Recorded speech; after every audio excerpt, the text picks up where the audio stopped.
बिस्मिल्लाहिर्रहमानिर्रहीम अस्सलामुअलैकुम वरहमतुल्लाहि वबरकातुहू। की हाल चाल है जी? ठीक ठाक हो? उम्मीद है अल्लाह ताला दे हुक्म दे नाल इंशाअल्लाह तुसी सारे ठीक ठाक होवोगे। अल्लाह ताला सब ते रहमत फरमाए। अल्लाह ताला सब नूं अपने हिफ्ज़ ईमान दे विच रखे। आमीन सुमा आमीन।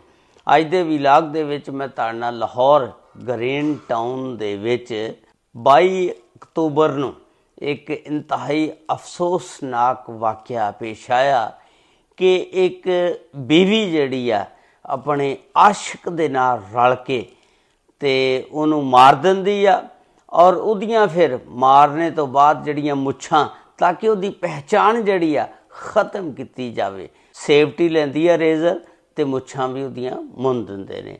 उस तो बाद उहदी लाश नूं चुकदे ने दोनों चुक के ते पत्तो की जिहड़ी नहर है वड्डी ਉਹਦੇ ਵਿੱਚ ਸੁੱਟ ਆਉਂਦੇ ਨੇ। ਉਹਦੀ ਮੁਕੰਮਲ ਤਫਸੀਲਾਤ ਅੱਜ ਦੀ ਇਸ ਵੀਡੀਓ ਦੇ ਵਿੱਚ ਇਸ ਵਾਕਿਏ ਨੇ ਪੂਰੇ ਇਲਾਕੇ ਨੂੰ ਹਿਲਾ ਕੇ ਰੱਖ ਦਿੱਤਾ। ਇਹ ਵਾਕਿਆ ਇਸ ਤਰ੍ਹਾਂ ਕਿ ਲਾਹੌਰ ਗ੍ਰੀਨ ਟਾਊਨ ਦਾ ਇਲਾਕਾ, ਉੱਥੇ ਇੱਕ ਫੈਮਿਲੀ ਦਾ ਸਰਬਰਾਹ ਆ ਜਿਹਦਾ ਨਾਮ ਆ ਆਸਫ। ਆਸਫ ਜਿਹੜਾ ਉਹਦੀ ਬੀਵੀ ਦਾ ਨਾਮ ਆ ਕੈਸਰਾ। ਅੱਲਾਹ ਤਾਲਾ ਨੇ ਆਸਫ ਔਰ ਕੈਸਰਾ ਨੂੰ 3 ਬੱਚੇ ਦਿੱਤੇ। ਉਹਨਾਂ ਦੇ ਵਿੱਚ ਸਭ ਤੋਂ ਵੱਡੀ ਬੇਟੀ जिदी उम्र 8 साल, उस तो बाद छोटा बेटा जिदी उम्र 6 साल, लेकिन वह पाँव तो थोड़ा जहा माजूर आ। उस तो बाद तीसरी फिर बेटी अल्लाह ने दी जिहड़ी हजे सिर्फ 40 दिन दी सी, यानी हजे 1.25 महीना समझो पूरा होया सी। ये आसफ जिहड़ा सी इन्हें ना एम्ब्रायडरी दी मशीनां को लाइया हुई सी, को फैक्ट्री बनाई हुई सी ते फैक्ट्री दे विच ना इन्हें कोई मुलाजम भी रखे सी, कामकार जिहड़ा वेखदे सी, आप भी निगरानी करदा सी। ये 22 अक्तूबर का वाक़या कि आसफ शाम नूं 4 बजे जिस वेले घर आंदा आके थोड़ा जिहा बहिंदा साह लैंदा, ठीक 2 घंटे बाद अपनी बेगम नूं कहंदा कि कोई गाहक आए ने ते मैं ना फैक्ट्री दोबारा वापस जा रहा ते जरूरी काम आ मैनूं, मैं उन्हां दे नाल डील करनी है।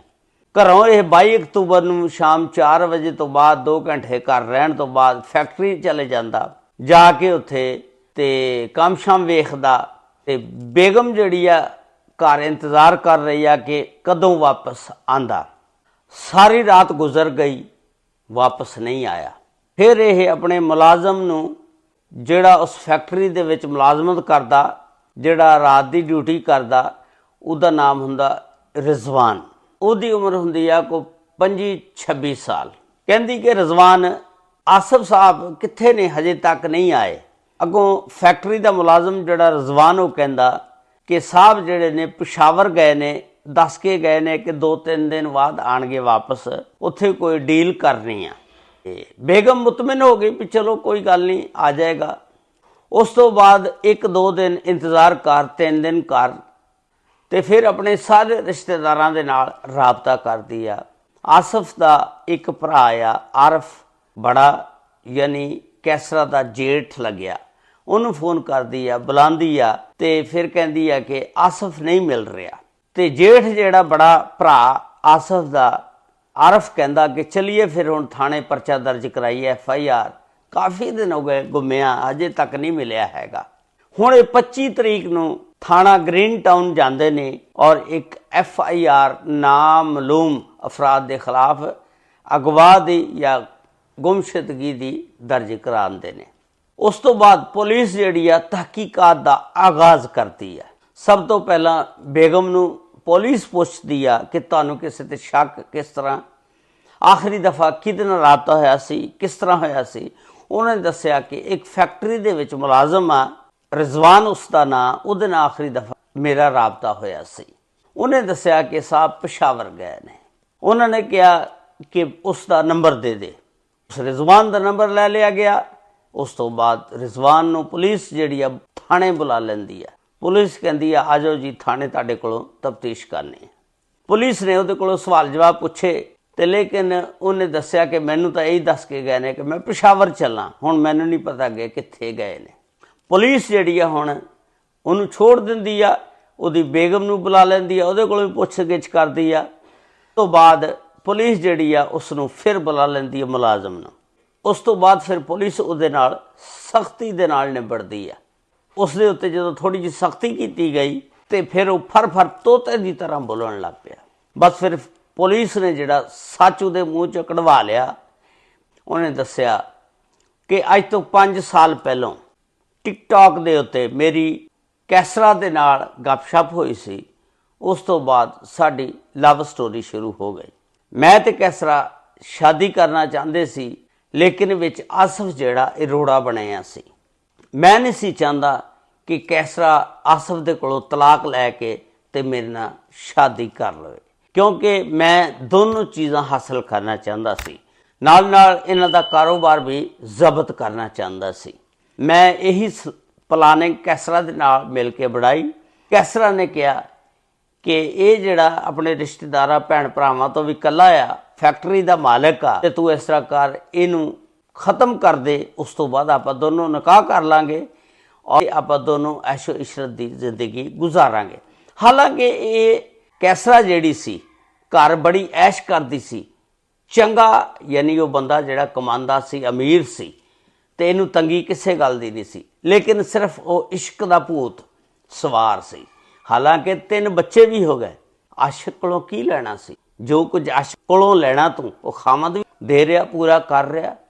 ਲੇਕਿਨ ਬਸ ਜਦੋਂ ਬੁਰਾ ਵਕਤ ਆਂਦਾ, ਕਹਿੰਦੇ ਆ ਨਾ ਕਿ ਪੁੱਛ ਕੇ ਨਹੀਂ ਆਂਦਾ। ਬਸ ਫਿਰ ਇਹਨਾਂ ਦੋਨਾਂ ਨੇ ਰਲ ਕੇ ਪਲਾਨਿੰਗ ਕੀਤੀ।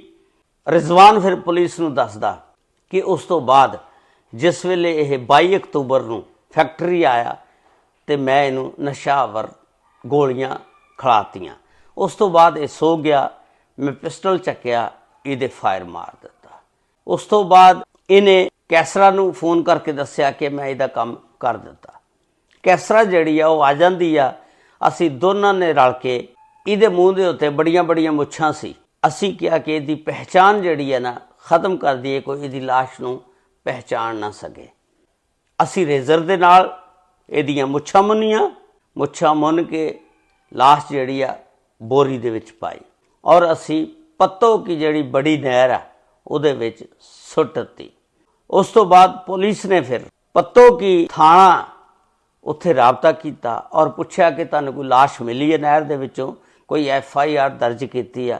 ਪੁਲਿਸ ਨੇ ਦੱਸਿਆ ਜੀ ਸਾਨੂੰ ਇੱਕ ਲਾਸ਼ ਮਿਲੀ ਆ ਔਰ FIR ਵੀ ਦਰਜ ਆ।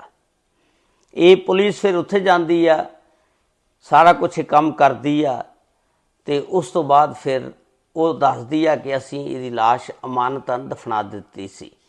ਤੇ ਫਿਰ ਉਹਦਾ ਜੇਠ ਜਿਹੜਾ ਆਰਫ ਆ ਕੈਸਰਾ ਦਾ, ਉਹ ਗ੍ਰੀਨ ਟਾਊਨ ਥਾਣੇ ਜਾਂਦਾ ਔਰ ਜਾ ਕੇ ਦੁਬਾਰਾ ਕਹਿੰਦਾ ਕਿ ਉਸ FIR ਨੂੰ ਤਬਦੀਲ ਕਰੋ ਜਿਹਦੇ ਵਿੱਚ ਮੁਦਈ ਬਣੀ ਆ ਕੈਸਰਾ। ਤੇ ਆਰਫ ਹੁਣ ਕਹਿੰਦਾ ਕਿ ਇਸ ਦਾ ਮੁਦਈ ਬਣਾਓ ਮੈਨੂੰ ਔਰ ਇੱਕ ਨਾਮਜ਼ਦ ਪਰਚਾ FIR ਕੱਟੋ ਕੈਸਰਾ ਔਰ ਰਿਜ਼ਵਾਨ ਤੇ।